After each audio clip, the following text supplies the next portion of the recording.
goblins, but we're fighting also the sound. Um, let's hope that we can get that sound fixed. Folks in the YouTube chat, let me know if you hear us.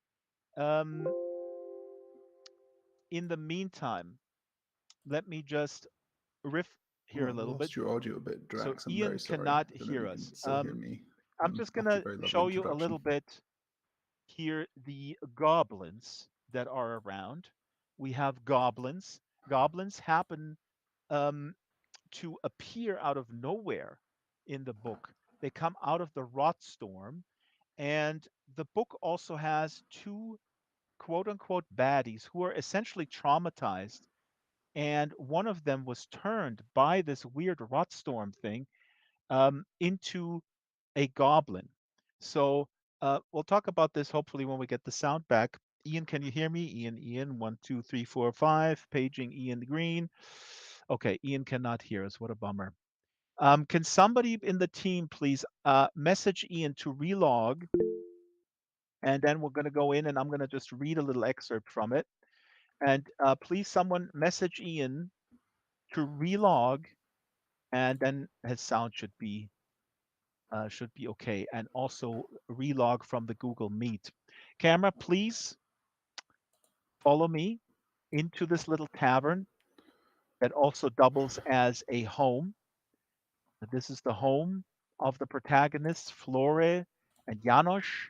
Janosch is a poet, but he uses his poetry to wage war. This is a kind of a nuanced thing about this story, which I found really incredibly compelling.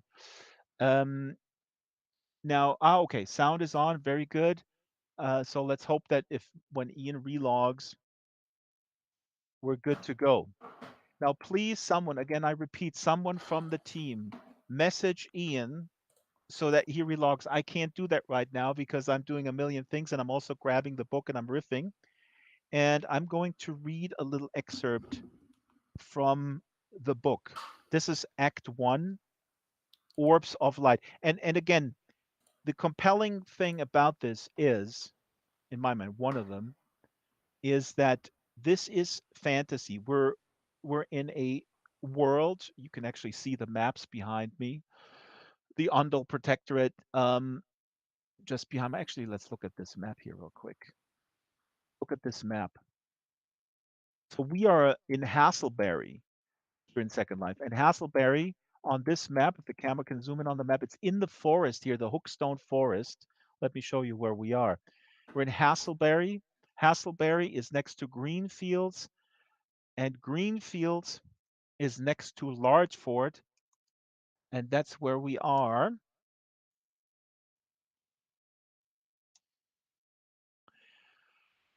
And in Hasselberry is where the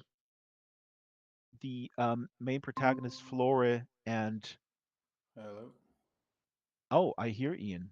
I hear him somewhere. Ian, can you hear us? Bummer. I don't think he can hear us.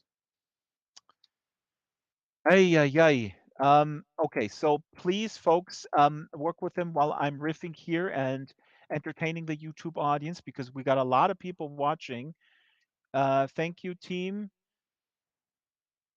Let me just do one thing here real quick.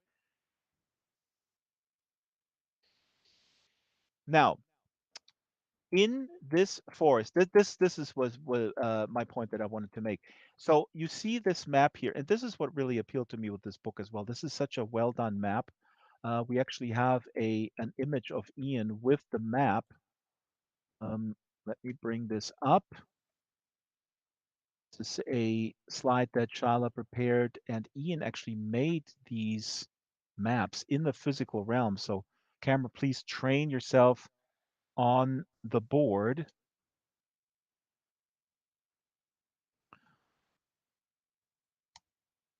Here is the real life Ian Green with this actual map. Now, this is a bigger map.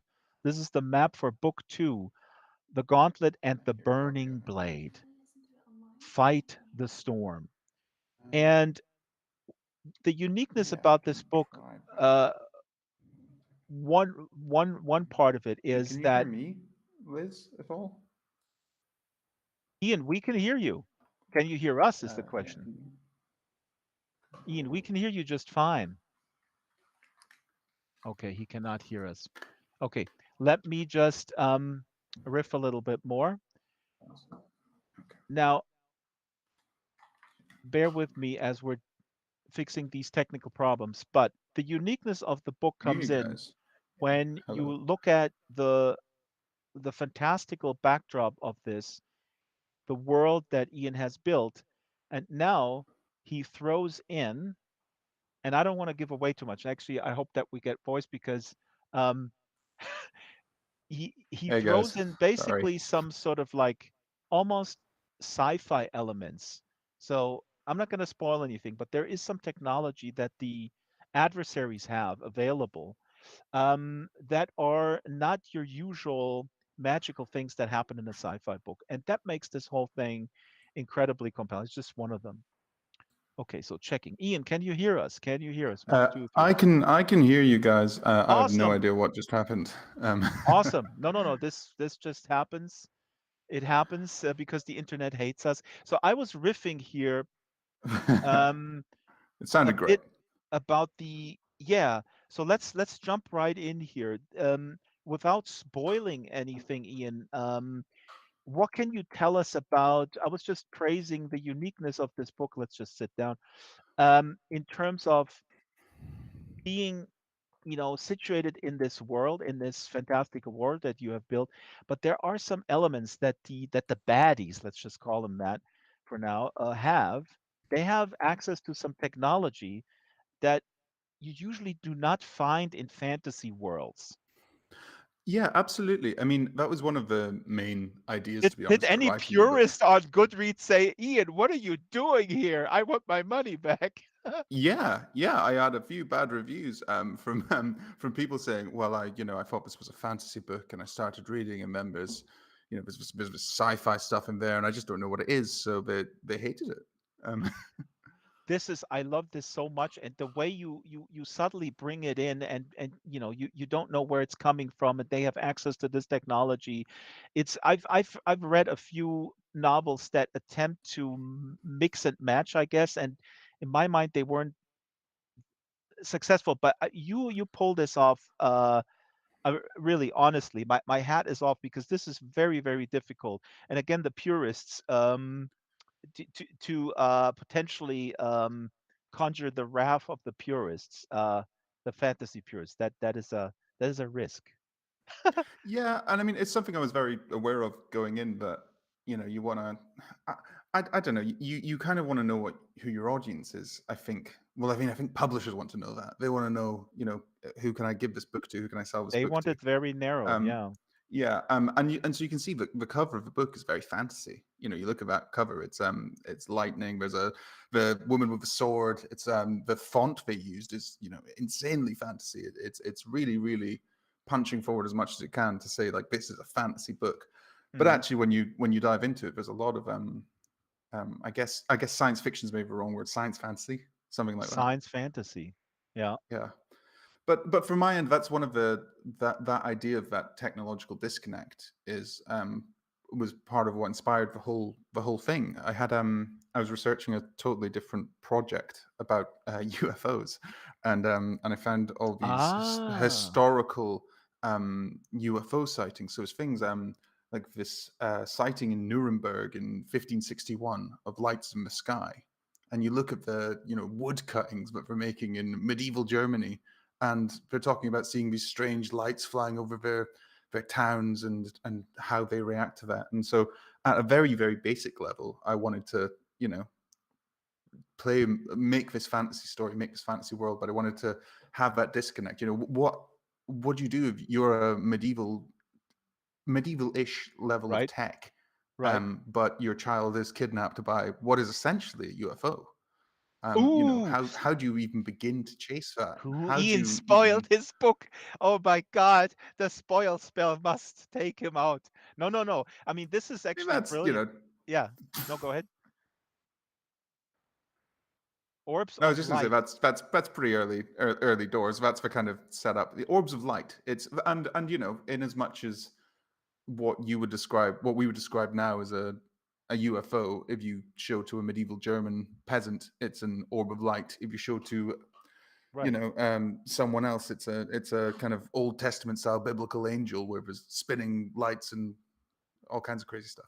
Today it's a drone that you can get for 99 bucks and spy on your neighbor. Now, we have Annalise Avery here actually in the chat, and welcome, Kitten. Welcome everybody in the chat on YouTube.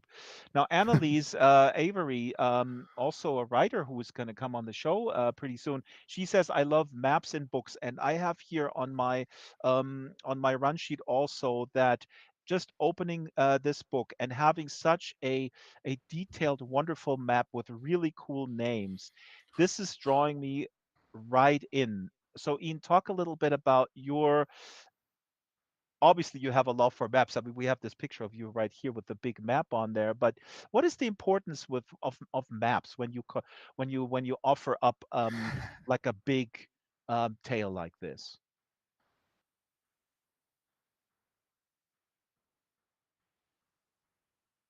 I mean, I think that I love maps. I really do. I used to play a lot of, I mean, I still do play a lot of Dungeons and Dragons, and I love making maps and making worlds and all that kind of thing. And I think for me, what I wanted to do with this whole series was try and make as believable a world as I could, and an element of that comes to having consistency in the world building.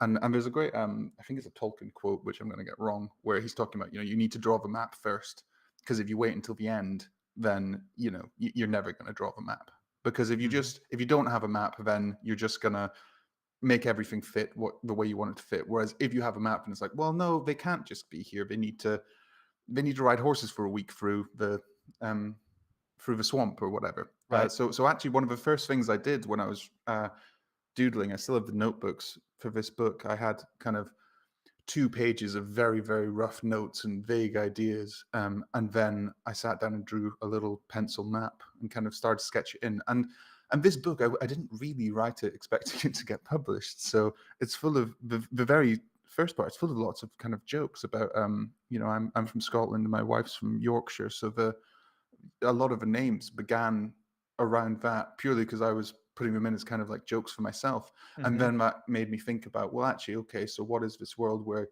you have these combinations? Like, what are the origins of these names? Where do these kind of names come from? What are the cultures that have them?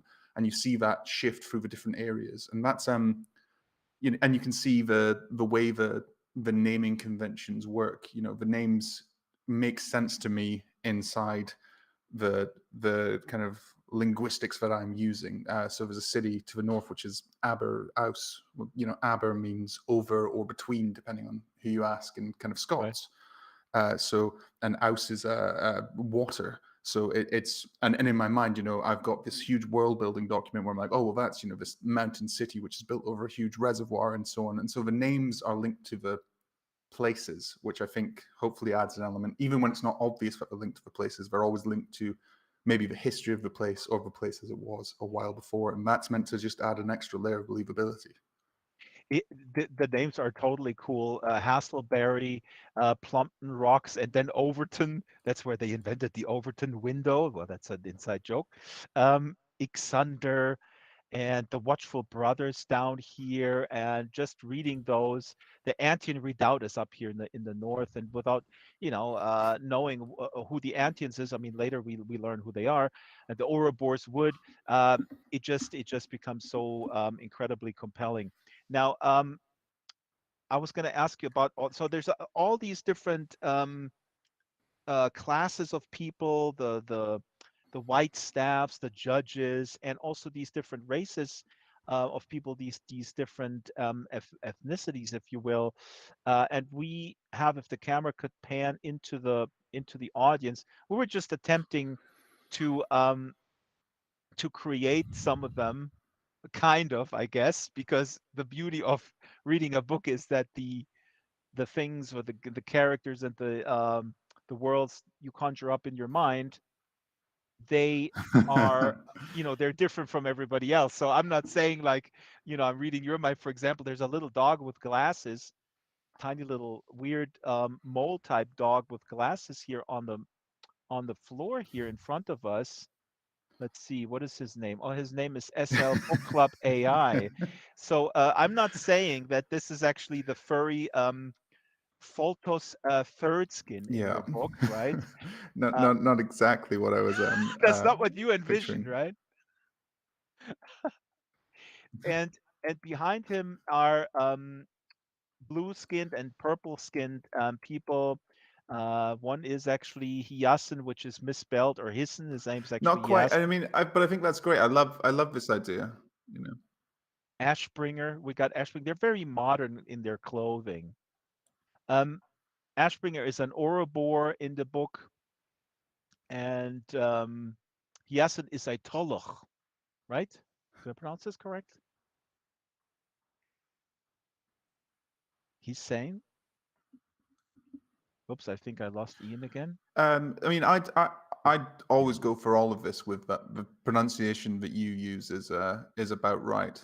Um, uh, it's I say about half the things in the book wrong, and I made most of them up. It's so for me it's Hyacinth and it's and Tuliok, but I had a Tulioch. long back and forth with the person who did the audiobook because they were coming with these wonderful pronunciations, and I was like, oh, that's probably someone who actually understands how language works. That's how they'd maybe say it, but I'm I just say things my way and then pretend it's a Scottish thing if anyone brings me up in it. So here's a quick quote excerpt from the book about Volto's third skin, and I was in fact elated when he came in because I love furries. If the camera can train itself onto the board, this is a flashback of Janosch, the skin wreck. We'll find out what skin wreck means. And here is what you write in the book: his first encounter. As hailstorms fell, Janos sought out Voltos Third Skin, the Antian advisor who shadowed Commander Starbeck. When he had arrived at Storm Castle 12, Janos had marveled and recoiled at the strange, squat, furry creature, always in tight silk robes with ceramic armor plates.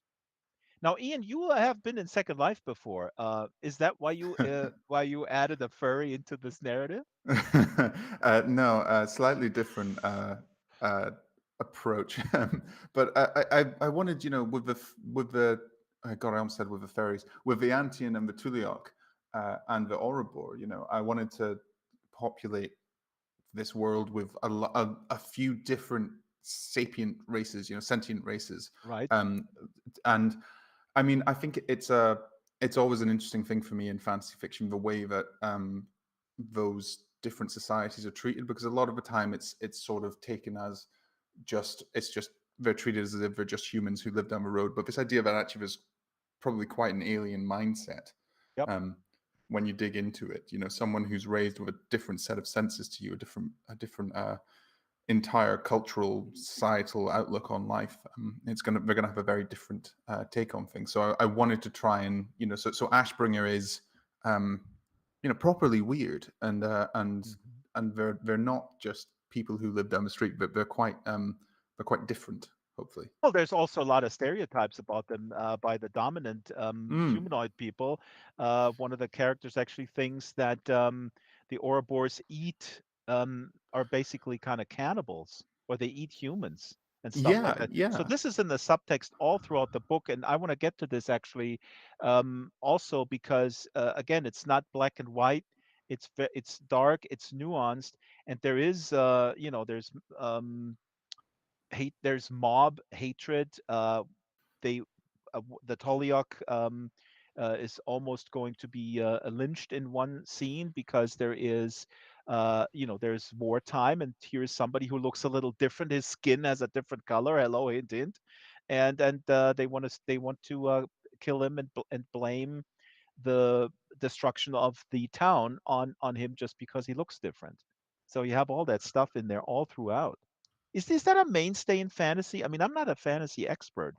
Is I fantasy always sort of kind of I think it taking can be. those concepts? I think fantasy is often taking these sort of ideas of how we treat different people and how we treat people who are other than us. But it's a lot of the time it's trying to move it away from our current actual context and ask us, well, how would you deal with this in this fantastical world, or without the baggage that we individually carry. You can approach it as a totally different question. But I think it's just something that it's a human problem, and fantasy, like most literature, is it's dealing with characters who are dealing with problems, and that's one of the things you come across in the world, is this kind of these kind of things. And it's not just, I'm very I was trying to be quite careful to make sure it's not just the kind of, the local peasants are all a bit prejudiced. It's like, no, the main characters have no idea what Ouroboros are like. The Hmm. blue elf like people, they think they can read minds. Hmm. They people just, and this is not, again, this is not, our current society. This is looking back at something which is a lot different in terms of the mobility of people, and the exposures they might have. And yeah, if you put most of them down in a room with a blue skinned elf, who they only know through folk stories, but they'll eat you and read your mind, not necessarily in that order. It's Well, I'll tell you, Ian, you're more optimistic than I am about the human race when you say when your disclaimer is that it's that you didn't want to show that the peasants are sort of hateful and towards other otherizing the others. I can tell you that in the physical world, people with many PhDs are also discriminating against people with other colors. absolutely, and that's something which I wanted to try and make sure that it was, that even the more educated characters all carried their own sort of prejudices, The depending on bias, where they were yeah. coming from, and the biases, the way we all do. It's just but yeah, again, that was part of trying to make it. I mean, for me, it's just making it more a believable story with actual characters. No character comes to a situation without a bias. I have to say, I have to admit that I was for some time after I absorbed Conan, all the Conan books and all the stories that were written after Robert E. Howard died, by all these other great writers. I left that. I went into literary fiction because my mom forced me to. No, that's mean. She didn't, and I'm glad that she suggested it. But then I became a little bit of a fantasy of a snob, where I was for a little while. I readily admit that uh, s- uh, convinced that fantasy was kind of cheap escapism, while sci-fi was really the genre that was the only one, or the main one, that was able to critique the current situation and sort of extrapolate ideas, and then also look at scenarios in a very sort of uh, critical fashion. And then later, as recently as I met the great Ted Williams, I have to admit he introduced me back to the what you just said, the concept of fantasy, or the reality of good fantasy being able to take issues, social issues, and other issues of from the present and the physical world, and transport them, and then become an allegory and all this kind of stuff. Yeah, and I think that question of allegory is, it's about, if you create a good fantastical tale, then people can take very different things from it. You can read a good fantasy book and you can get escapism, and you can potentially get, just an adventure story. And this hopefully has that, it has that kind of escapist adventure action element to it. But Yeah. then there's other things which you can take from those. You can read the Earthsea books, by Ursula Le Guin. They're very Yes. Very good. foundational in the way I've tried to think about my writing in the By the way, last, if you're bummed you out know, by J.K. Rowling descending into madness, you should read Ursula K. Le Guin, because yeah. some people have pointed this out, that that was basically Harry Potter. I mean, in some and much more, but Yeah, I way mean, before her time. Yeah. Sorry. and it has its problems. It has its, as every book does, every series does, every author does. But for me, the things which they did was, they had these fantastic adventure stories and these fantastic things, but at the same time they presented you with, a world and characters you could just connect to, and give them real problems, which, I mean, for me, books are always these kind of empathy machines, where they just teach you Yes. how to think Yes. about life, and how to encounter people, and how to put yourself into the shoes of someone else. And the thing is, if you can empathize with a wizard on an island school, then you can empathize with the person down your street who's got terrible taste in music. Well, I wouldn't go that far. If they if they reject progressive rock of the 70s, I don't know if I want to talk to my neighbor, but that's a different story. It's not about me. It's about you. Our guest is Ian Green. This is the Second Life Book Club. This is very exciting, and I just realized that Folto's third skin. There's a dog like person with wonderful hair and glasses here in the first row, but her Second Life name seems to be Monkey. She actually also happens to do some background research on our guests, but she looks like she actually looks a little bit like Voltos, but also too modern here with the chucks and all that kind of stuff. I mean, come on. Um, I mean, but that's what you have to dream of, is eventually if it's a big enough success, you get the modern reboot, you get the. right. Yeah, Yeah. that's right. Like how they do Hamlet, I mean, Yeah, exactly. they transport Hamlet into the here and now. They're gonna take your book and make a series that is in the here and now, and everybody wears Hawaiian shorts and stuff. Um, let's do a little bit of reading. So if I could ask you to stand up and walk a little forward, there is a book stand will magically appear with your book on it from underneath. Here we go. Here's the book stand. It's coming up, and we'll give Ian a little time to stand up and walk forward to this book stand. Or should we move the book stand to him? Then he doesn't have to stand up. I think I'm working on standing up. I'm feeling. Well, I say I'm working on standing up. Actually, given how much of a problem I've had thus far. Oh no, look, I can No, we stand. could. I can stand up. I can There stand you up. go. Look at this Yes. guy. Big round of applause. Hello, big. Honestly, I've been playing video games since I could, move my thumbs, and it's embarrassing me that I'm, failing at some of these minor. There's no need to be embarrassed because Second Life is not a game, and now people go Uh, like roll their eyes and say, "Draxter, shut up! Let's not go on to that. We want to hear the guest read." Before you start reading, Ian, can the camera please look down? What's here on the ground in front of us are these hands with like knives on them. They look like gloves with menacing uh, knives, blades coming from them. Now these are gauntlets, and honestly, I did not know uh, what a gauntlet was. so it's something which I discovered as I was, speaking to publishers and so on, and they said a lot of languages around the world are not quite so nerdy about armor as the English and the British. So gauntlets have a quite we've got words for every single possible individual piece of armor. That's I the think British contribution yeah, to United which Kingdom contribution to the says a language. lot about our history. But yeah, no, these are quite spiky. I like them. So would you like me to read? Am I in a Real good quick on position? the gauntlet now because we're just on it. Sorry, I'm jumping back and forth with the thing, but gauntlets. Yeah, sure. I mean, you named the book after gauntlets, so this was a very important thing to you. These gauntlets. So when you encountered them, that then was that something where you go like, okay, the gauntlet. Why is the gauntlet so important that it made it up into the title? Um, I mean, for me, it's an interesting thing because it's something which is inherently defensive.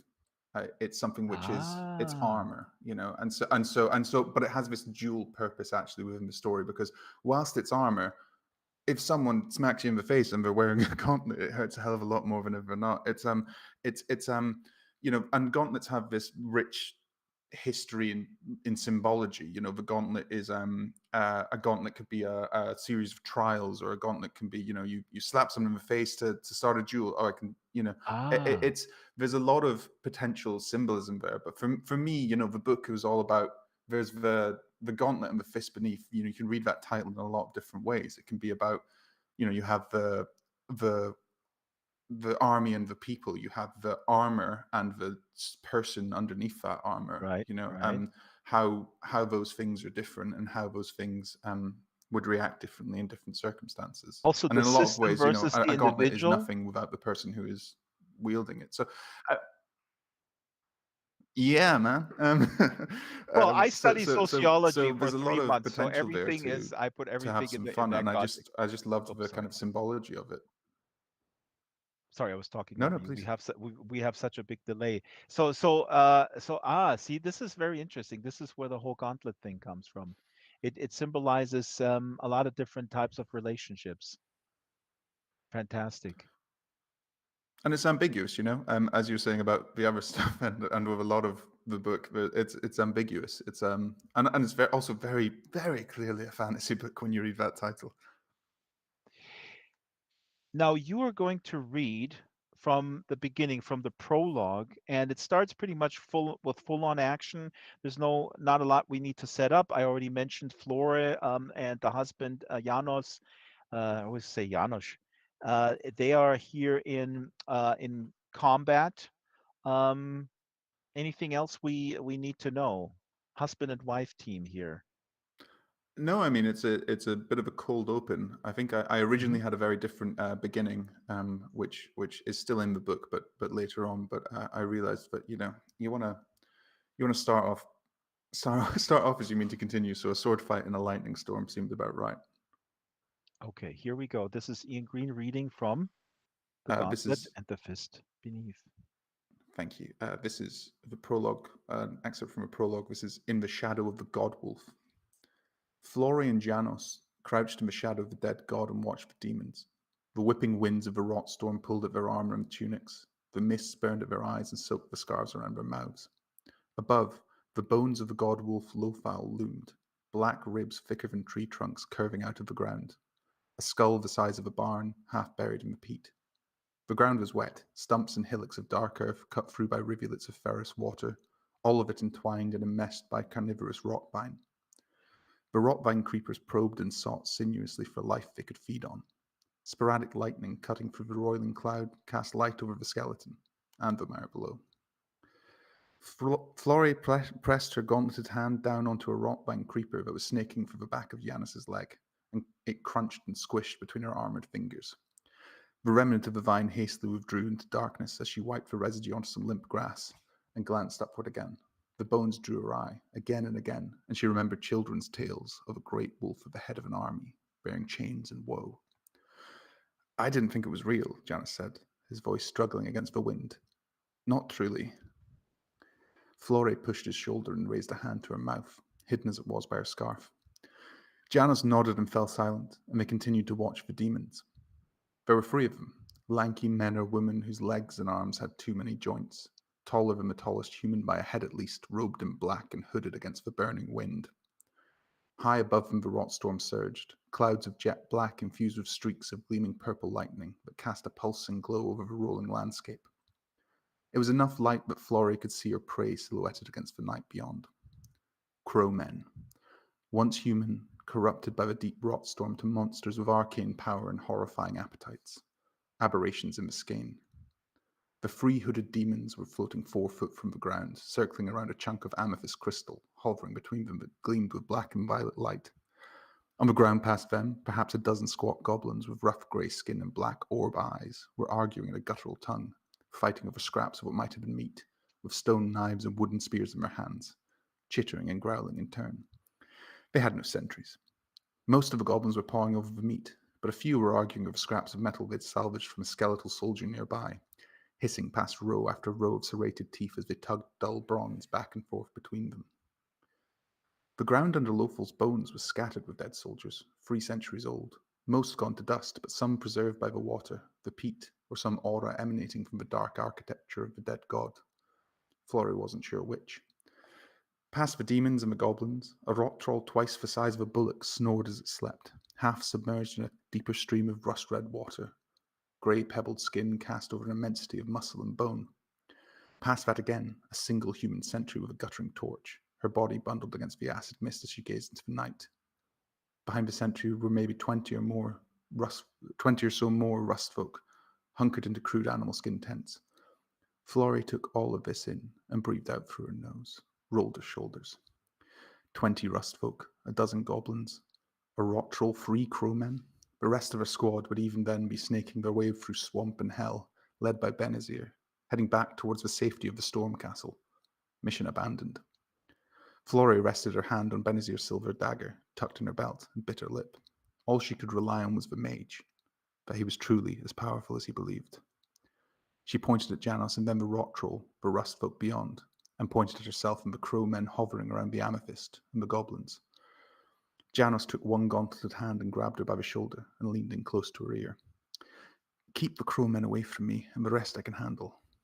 If we die, he said, his breath hot against her skin even through his mask, I owe you a drink. Florrie turned her gaze to his and looked long into his eyes, dark in the strange light of a rot storm.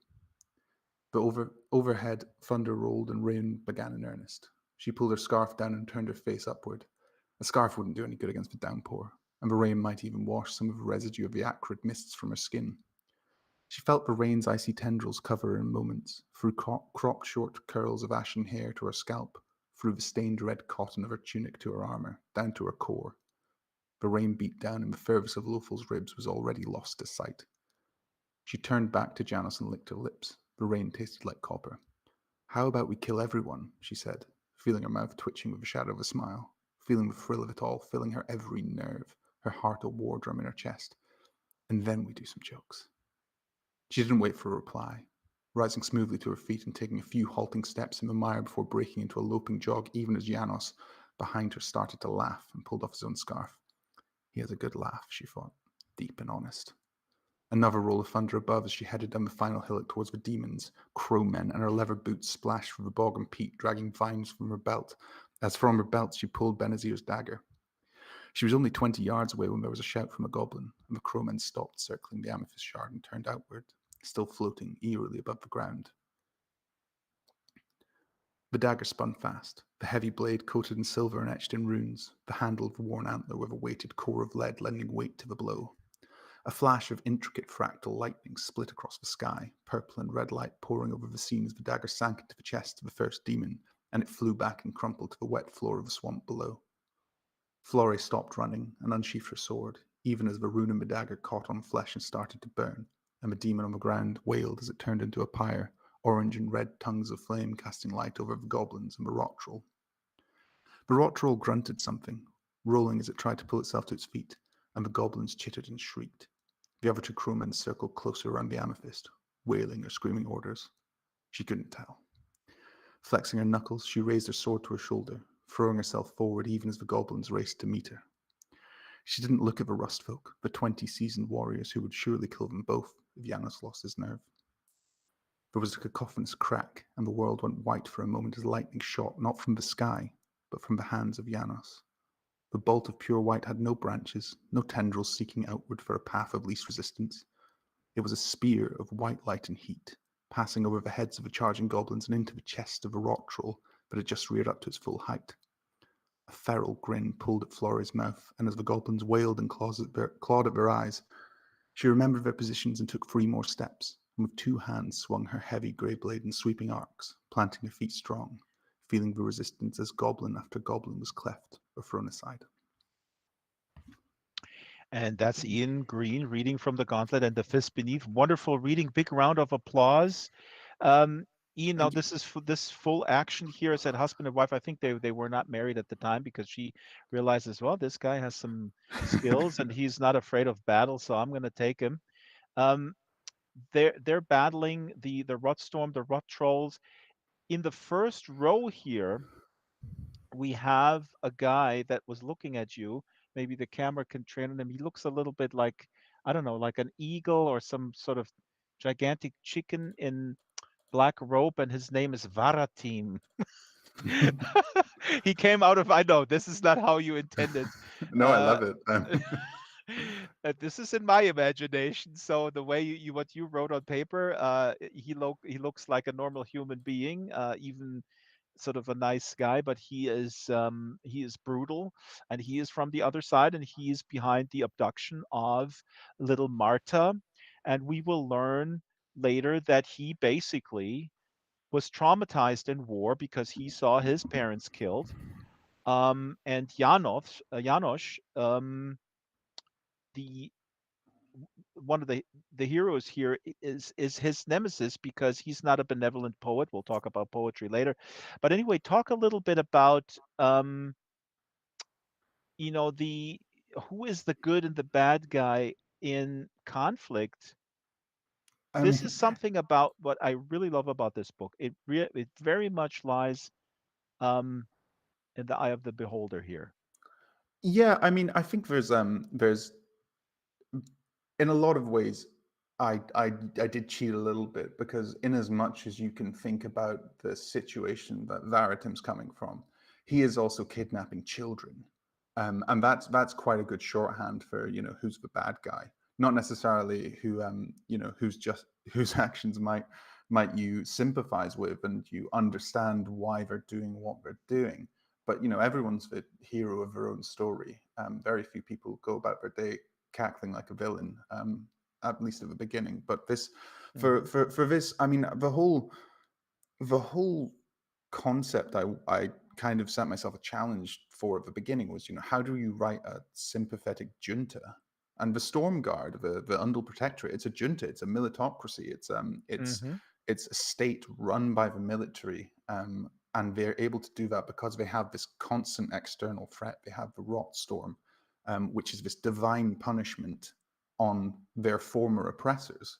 Hmm. And so it's this setup where you have they are ostensibly the victims. They're the people who were enslaved from all around the world and taken and made to work the mines and the plantations and all of this, and they managed to rise up and cast down the evil empire. But that's 300 years ago, and now you're in a situation where actually you've got generations and generations of people who are born on the wrong side of a wall, and so they get so state-based violence is fine for them, and that's something which that I think is applicable in a lot of cases. I never set out to try and write an analogy. I didn't set out. It's the same people who talk about Lord of the Rings being about World War One, and Hmm. you can think about World War One when you're reading it, but you can think about a hell of a lot of other things. And this Hmm. is not about a specific conflict. It's not about a specific place. It's about just that tendency to take victimhood and then turn it into oppression.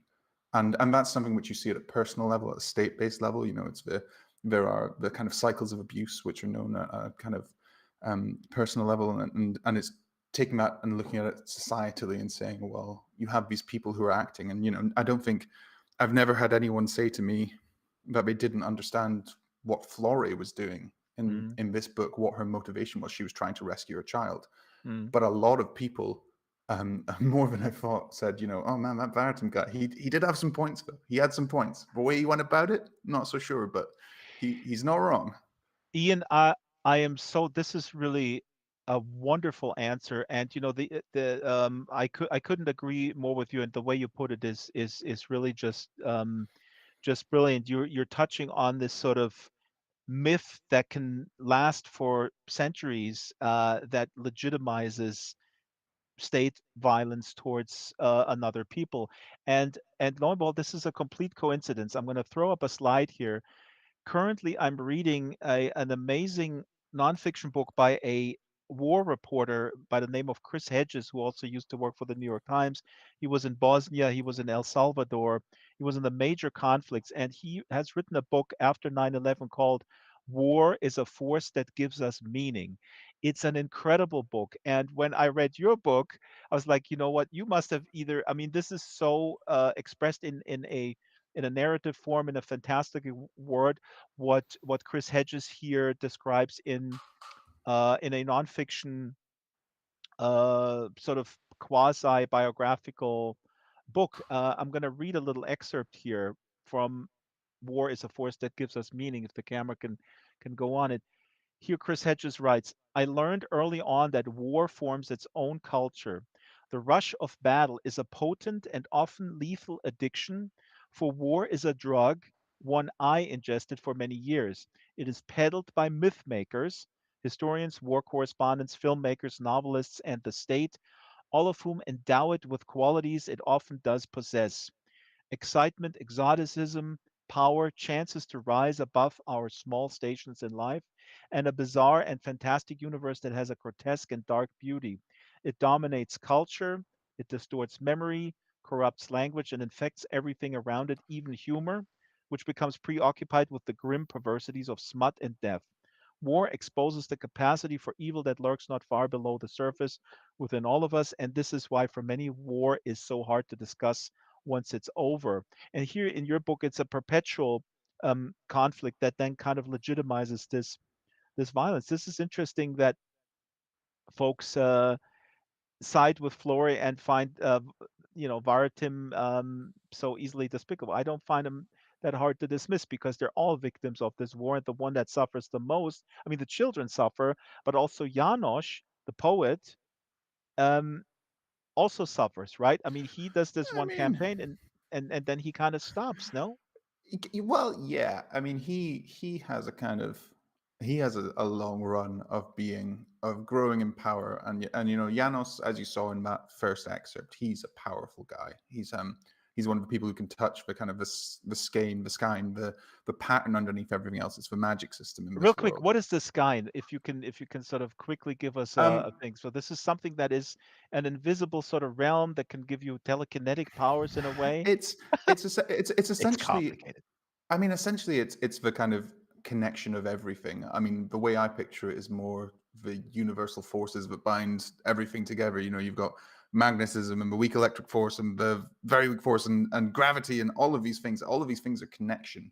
And this is just imagining a world in which that connection is tangible and observable. And there are certain people who are able to tap into it and see, potentiality and where things are coming from and what they look like beyond the purely visible. They're able to essentially access a Spiritual realm. massively wider suite of perception and Hmm. then actually alter it. And the key thing is that it's incredibly difficult to alter. There's very few people who can do it. And so Hmm. most of them are kind of, you can, if you're an absolutely top tier guy, you can wave your hand and an arrow that's coming at you will fall out of the air, but you'll feel like you've just run 10 kilometers. You'll feel rough. But Janos is one of these incredibly rare people who has worked out how to draw energy from other sources, essentially, and it all gets a bit more complex. But he's, I find it fascinating that um, everybody loves Janos. Everybody loves Janos, but Janos is, yeah, the dude's basically a war criminal. Right. Um, But wait a minute. you But know, I felt okay. Then I was, oh, this is so interesting, Ian. Oh my God. Now I'm getting really obsessed with this because I thought that he sort of, I don't know, repented or whatever, or that he just said like, yeah, I'm out of here. I'm well, yeah, too he said old he's for this shit, for yeah killing people, killing kids. yeah, he walked away, but he walked away after. Mm-hmm.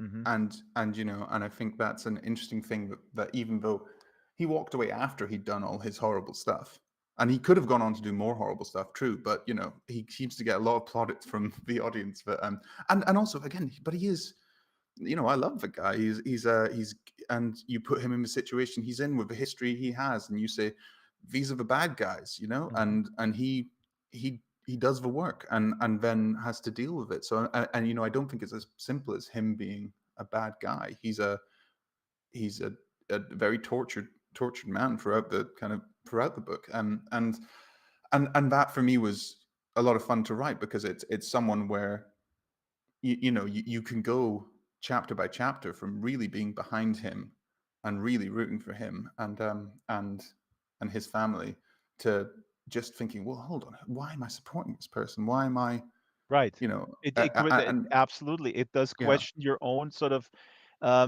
jumping to these very simplistic narratives as you were mm, talking about earlier, and as Chris Hedges talks about the war book, that it's easy to then kind of identify with whoever seems to be closer to my own maybe cultural background or whatever it is, or yeah, the way yeah, the narrative, the way the myth is created by whoever creates the myth.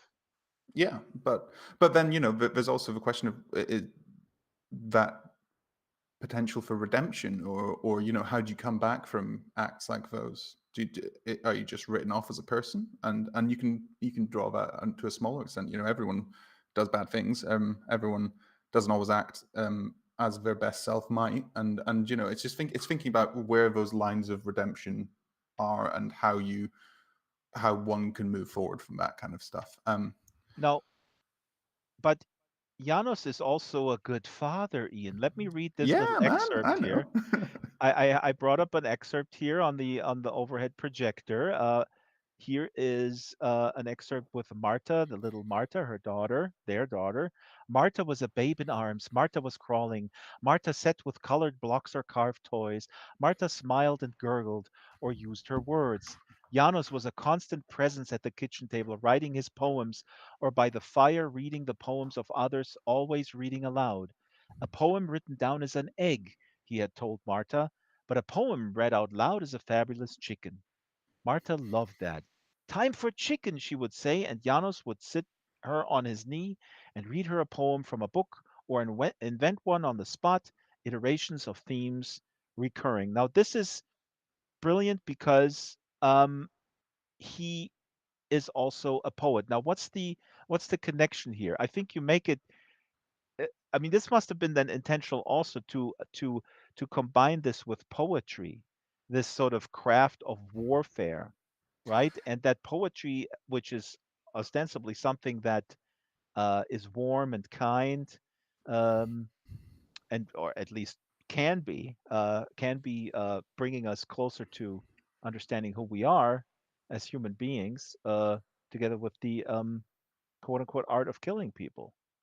I mean, so there's two layers there. One is, at a very mechanical sense, in this world, a lot of the understanding he has of the magic system, it's all about pattern, and it's about pattern recognition and being able to find patterns. And through engaging, one of the things that helps him sort of level up in his understanding of all of that is as he engages more and more with poetry, and he begins to um, and these repeating patterns are being taken into him, and he begins to apply that to the world of the magic. So that's a very mechanical version of it. But from the perspective you're talking about, yeah, poetry, poetry is can be this balm, and it can be this lovely thing. And poetry can also be propaganda. Poetry can be, it's emotion, Hmm. right? You can incite a riot with the right poem at the right Hmm. time.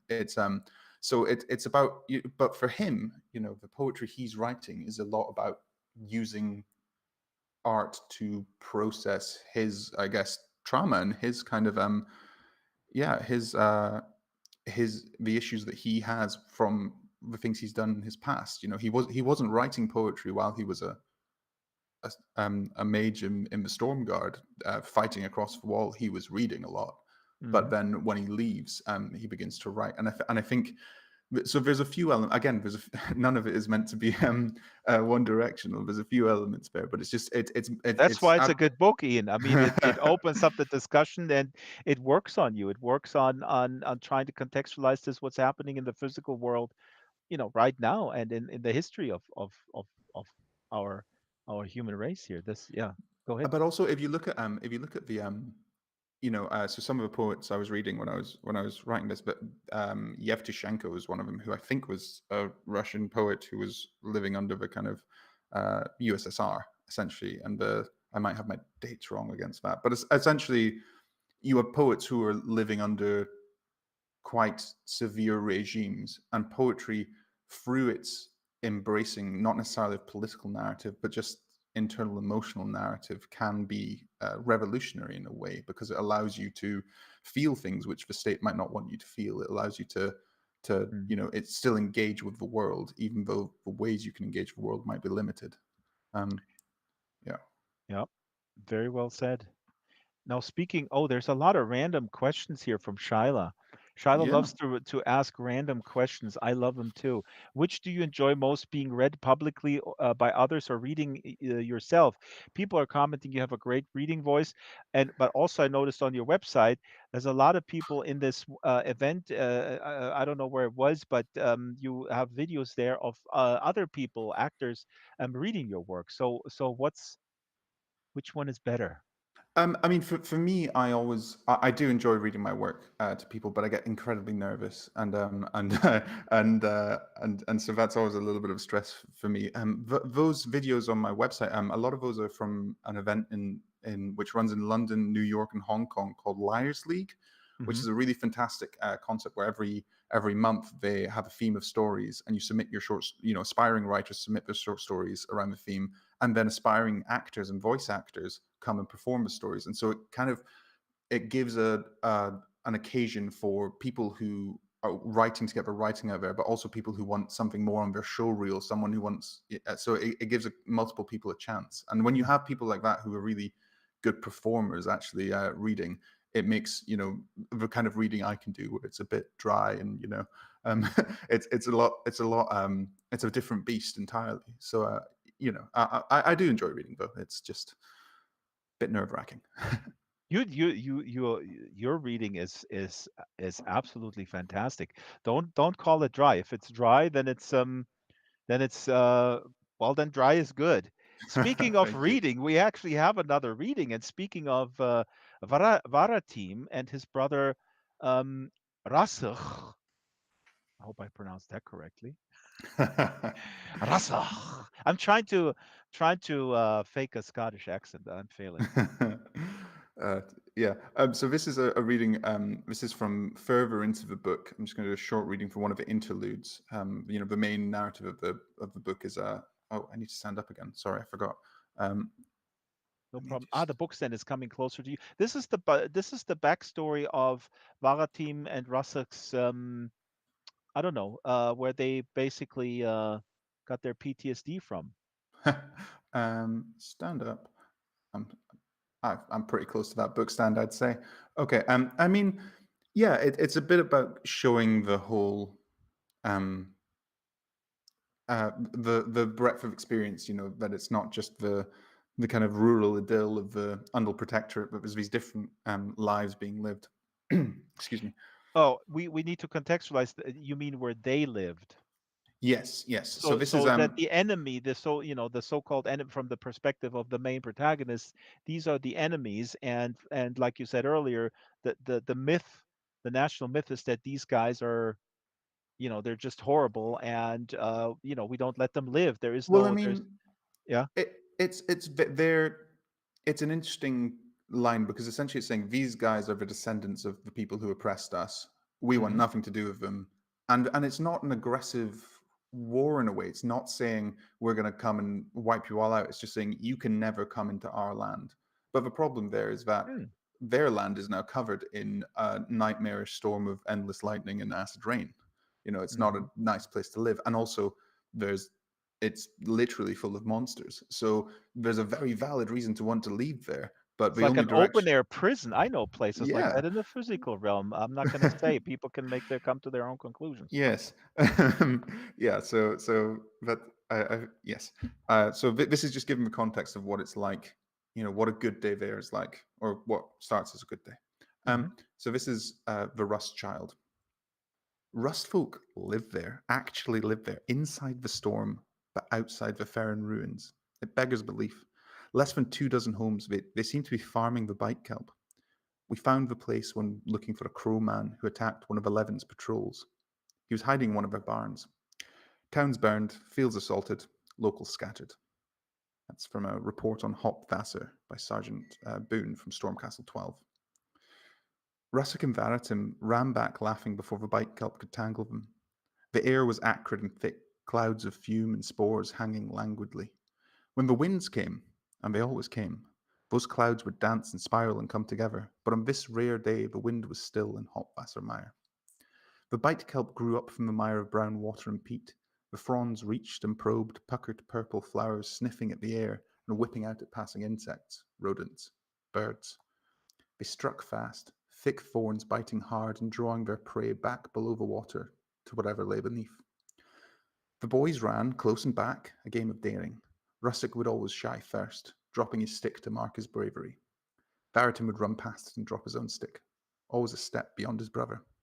Another stick lay unmoved, many yards past. The neighbour boy Brant had been daring, but not smart, and his stick lay still. Their mother Taryn was gone 3 winters at that point. She'd sickened, and there'd not been enough, never enough food in Hopvasser. Their father had struck out with a pouch of copper and skins to trade, and a heavy stave through bleak snow and ceaseless winter wind. 3 days and nights the boys sat and sang to their mother and played games, and she faded into her bed, flesh wasting, skin turgid.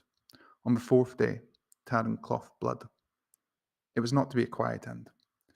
It was an end full of the little indignities of death, and Varitim held Russick back from the worst of it where he could.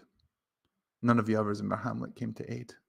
There was no succour they could provide, and the wasting that ate at Tarrant could be catching, after all. The house was shunned. Father returned on the fifth day with medicine from our foreign town to a silent home. On this windless summer day, the boys dared bite kelp and dodge the listless red clouds of burning mist. Russet pulled down the cloth wrap he habitually wore around his face and tugged at his elder brother's sleeve. Is it safe? He asked, and Varatim nodded, pulling down his own cloth mask. Both brothers had green eyes, pale hair, slender builds. A still day, little brother, a day for adventure and exploration, not for dragging up swamp root for dinner. Russet smiled crookedly.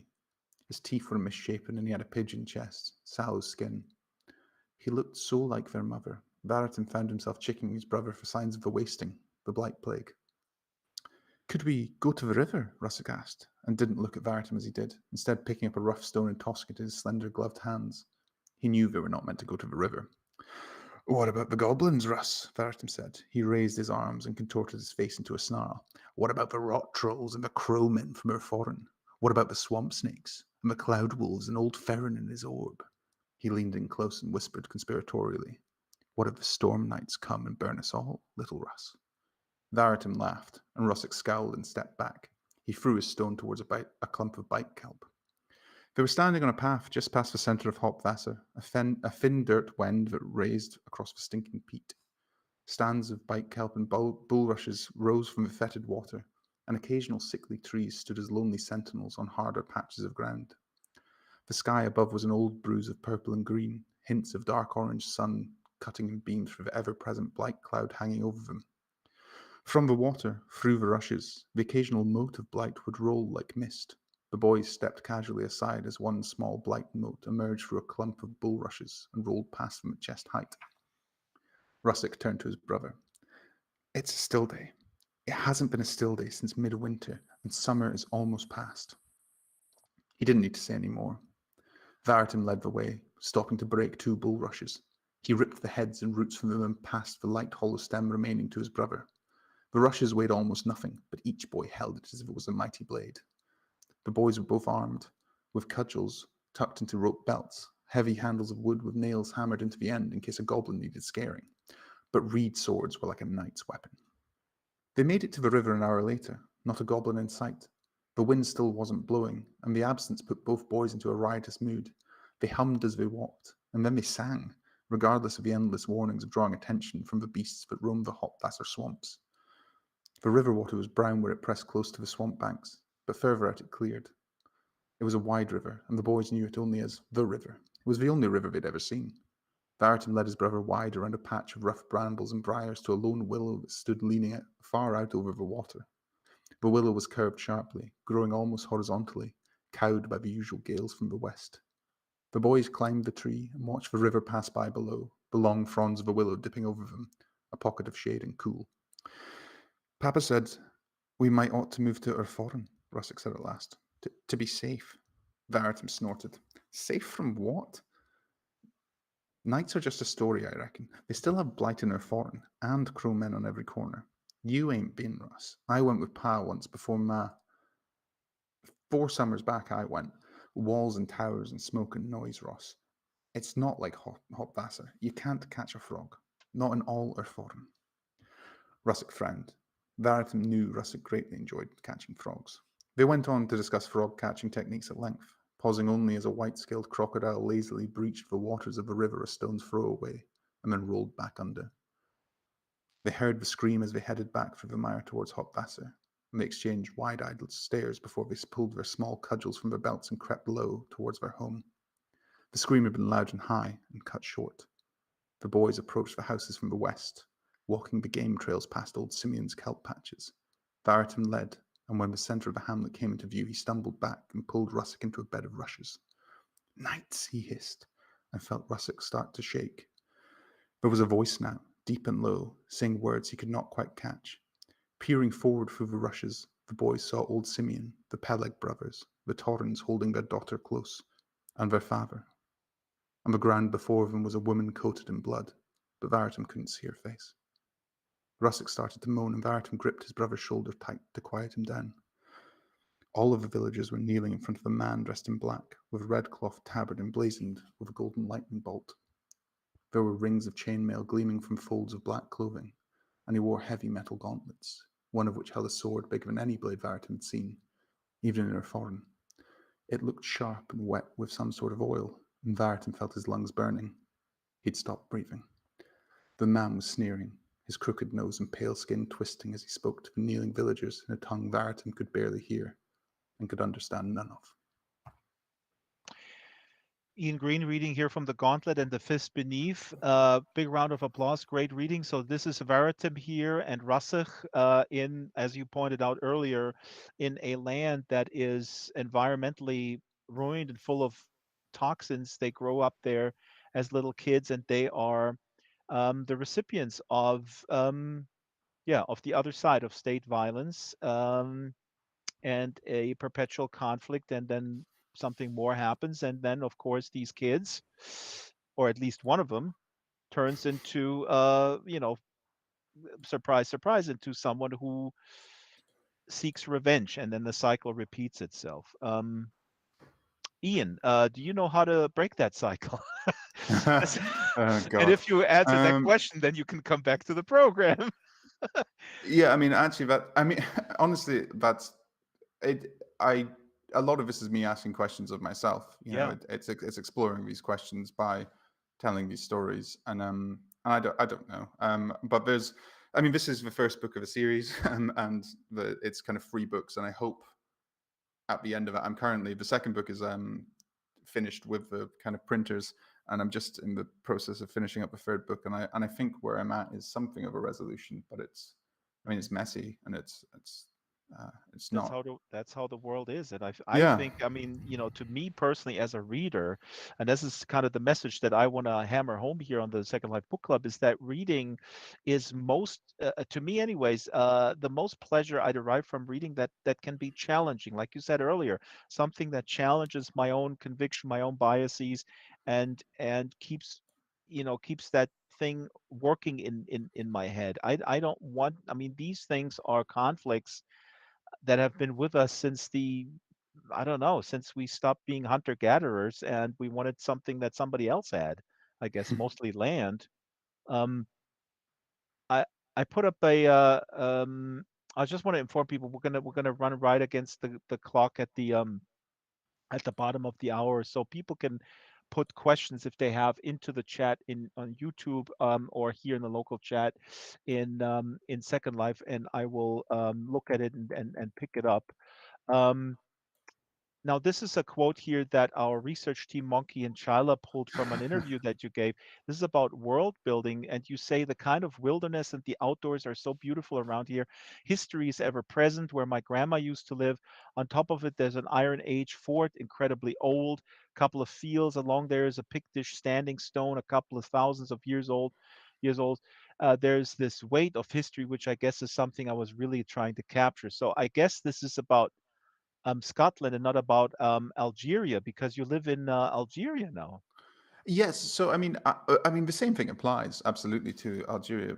That quote was from an interview. I think I was talking about some of the inspirations to the book, and you know, I grew up in Aberdeenshire, and the layering of history there is so beautiful and so fantastic. You know, the Iron Mhm. Age fort I'm talking about there is there's a wee hill not far from where I grew up, where you know my dad walks the dog about once a week, and at the top there's just these tumbled down walls essentially, but they're huge and thick, and the stone is so rough it's barely worked at all, and it's, you know, it's this Iron Age fort, but it's where you kind of sit and have your sandwiches when you've climbed up the hill. Um, and then you have these Pictish standing stones, which have these wonderful Pictish graphics on them, but then they also have later they have these kind of Christian symbology which has been carved on top, and you can find these kind of spread around. So for me that was really fantastic, and actually that's one of my favorite things I found about living in Algiers for the last couple of years has been the, again, that layering of history. There's a great so I'm in Algiers, the city, but there's a great town west down the coast called Tapaza, where this was And at we the have a moment. slide here, and we'll put it up Oh, here. These are pictures that you took from your website. Yeah, oh God. go ahead, talk a little bit about it. Yeah, Tipasa. it's just it's this fantastic place where you have this kind of modern fishing port and modern town city, but at the same time, it's built right next to the ruins of this Roman fishing port, and you can see the remains of where essentially the exact same industry was taking place. People were going into the sea, bringing back the fish and living and existing. But that Roman fishing port was built on top of the ruins of a Phoenician fishing port, and you can just keep on digging back, and there's always another layer of someone was there at some point trying to live. If you're living somewhere which is pretty temperate, people have been around for a long time, um, and someone has probably tried to give a pass at living there, and that's something I really love about Scotland, and I mean, I guess most of Europe. It's most of the world even. Now, you mentioned, I mean, this is a trilogy. The second book is coming out in the summer. Do you, I forgot the term, because somebody mentioned this term in the writing world. There is a term. It's called plotter or pantser. Somebody who plots and lays out things, and other people who fly by the seat of their pants. Um, who are you? Are you somewhere in the middle, in terms of like laying out the big thing here with this trilogy? Again, in my mind, Lord of the Ringish ambitions here at play. Let's see if they um, come to fruition. Absolutely. I mean, I think for me, it's quite it's interesting because my process is my process is essentially to try and plot things. I mean, the version I've heard of that, which I relate to a lot, is this idea of, are you an architect or a gardener? Are you drawing out your incredibly careful Ah, plans and then following them, or are you planting seeds and seeing where they go? And I'd probably go for what I'm aiming to do is be a bit of a landscape gardener. I'm trying to I'm putting in big blocks. I knew from the beginning on two sides of A4, this is how the trilogy goes, this is how the story goes, how things work to get from A to B, how all of the minutia. I've tried making intricate plans before, and I just end up. I also have a better idea when I'm halfway through it. So normally I just make a bad plan, and then that means I don't feel bad when I abandon it halfway through. this is similar to how I approach the feature length documentaries. It always becomes, there's somewhat of a plan, but then the zigzag tours are just insane, and the outcome is then most often better. But yeah, exactly. It's more organic. It's more It's organic, yeah. yeah. Um, um. Oh, I can see lots of questions coming in. That's There's a lot of one question that I don't want to miss. Who is your favorite poet? Was from earlier. Oh man, that's uh, ew. That's a tricky one. It changes depending on what poetry book I read most recently. I really liked Rupert Brooke and John Berryman, who are quite opposite ends of stylistically. But John Berryman I really like. But I'm a pretty easy goer. I'd actually probably say my favorite. This probably won't count as a lyricist. I'm a purist. Will as a poet, I'm a purist. Will hang me for it. But John Darnielle from the Mountain Goats. Mm. I think if you Hmm. just take the music out of out of his entire back catalogue, then it's probably the best poetry I know of. But that's maybe me being a bit uncultured. No, I think that is completely legit. I mean, I come from a literary household. My mother was a snob. I always say that. Mom, sorry. I read Conan, and she pushed all the post-war German literature on me, which I hated at the time and which I love now. Heinrich Böll, Günter Grass, and so on and so forth. Yeah, So we're all these creatures of these, this whole low high culture yeah. division is It all very works. artificial. Yeah. Yeah. Oh, Shyla puts links here from poetryfoundation.org, Rupert Brooke and John Behrman. Thank you, Shyla. I don't know, Thank you. can somebody hop over to YouTube and put these in there too, please? Now, I want to mention this. You also are published in a variety of anthologies, including, and I just found out that I own this book. I put it up here. Oh Open really? Pen, the Open Pen Anthology, Oh Volume really? One. Oh yeah, I don't know how I discovered Open Pen, but they're absolutely awesome. And then I went on a shopping binge. They have like these tiny little books. Oh yeah, because Oh, the Fernando novelettes are Strigati has it. amazing. Yeah, novelettes. Yeah. Exactly. Tell me about Open Pen. Who are they, and what does it mean to you now that you're you're with the man here, head of Zeus, one of the biggest publishers of fantasy. They have Ken Liu and all these big people there. Now you're playing the big league, and Open Pen is this indie outlet. Open Pen, who are I they, and mean, why is that op- important? Open Pen are absolute sweethearts.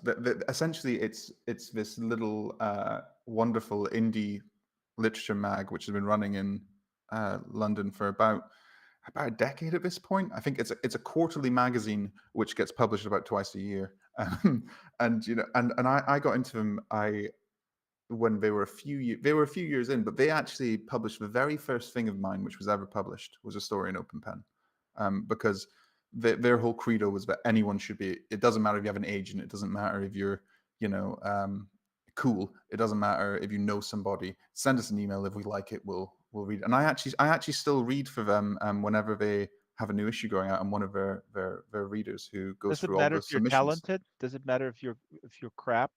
I mean, there are different types of talent in crap, though, right? There are people who are technically awful, and their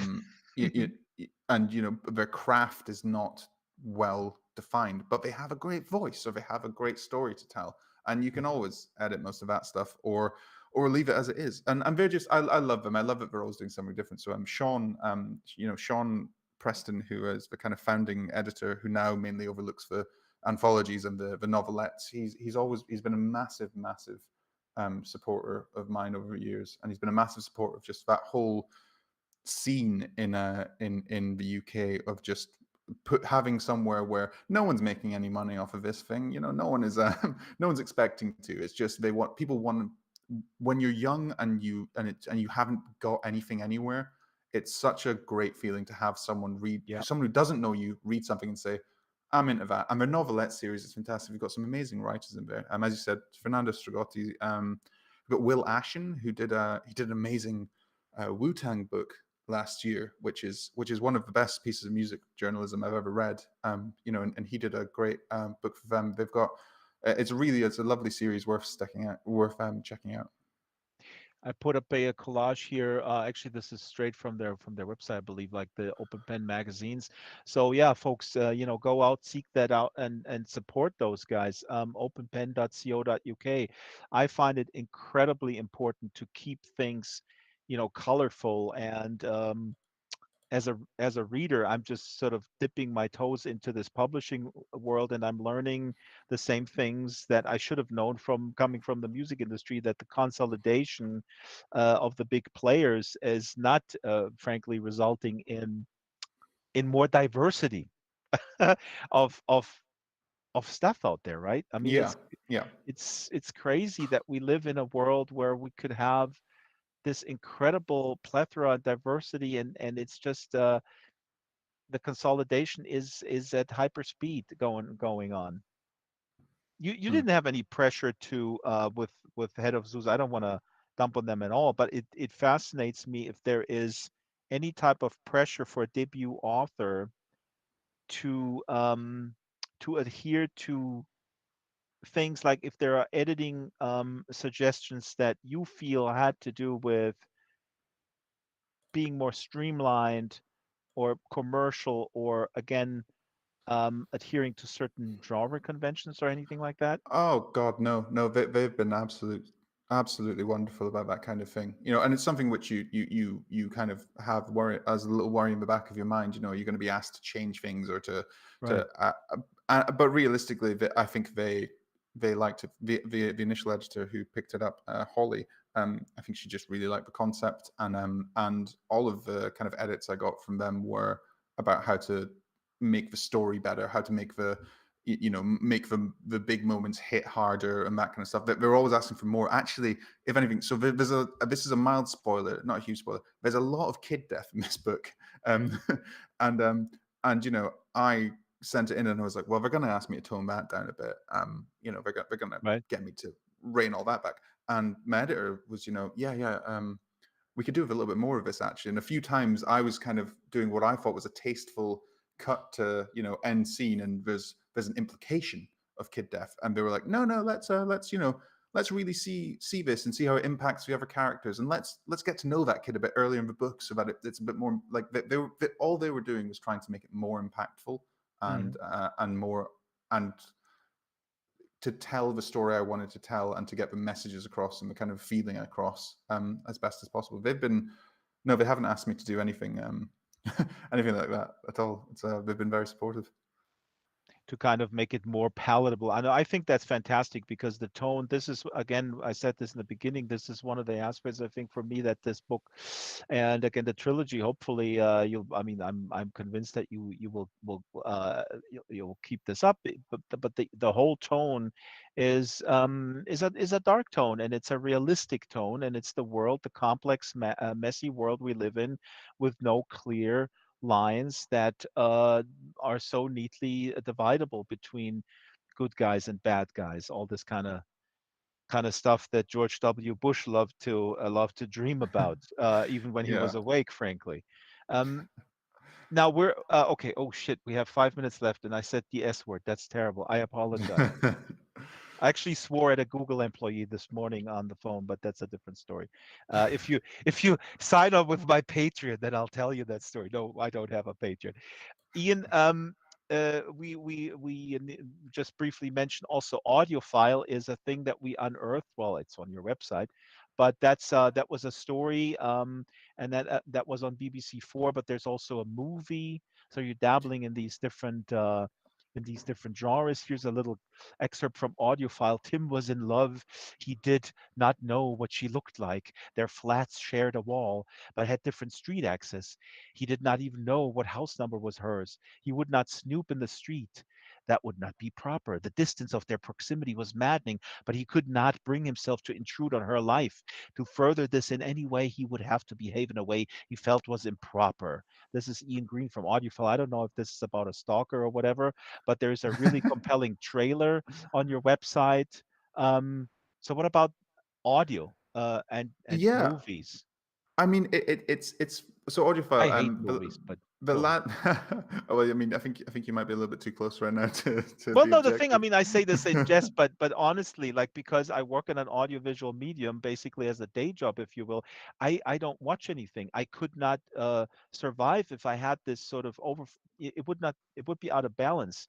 I Yeah. need to replenish my imagination by, reading black little dots on white paper and get that muscle of imagination going in my head. That then, yeah, I mean, so audiophile is it's a really it's a story I submitted to this BBC competition they used to host, and the kind of prize was that essentially they'd give you a full radio production, which unfortunately I don't think is wow, available on their website. But they did this lovely production. I got to go into the kind of BBC studios and spend a day pretending I was a proper person, and and they released it, and it was and it was fantastic. It was national radio, which for me at the time was the most mind blowing thing. Still, it's the most mind blowing thing.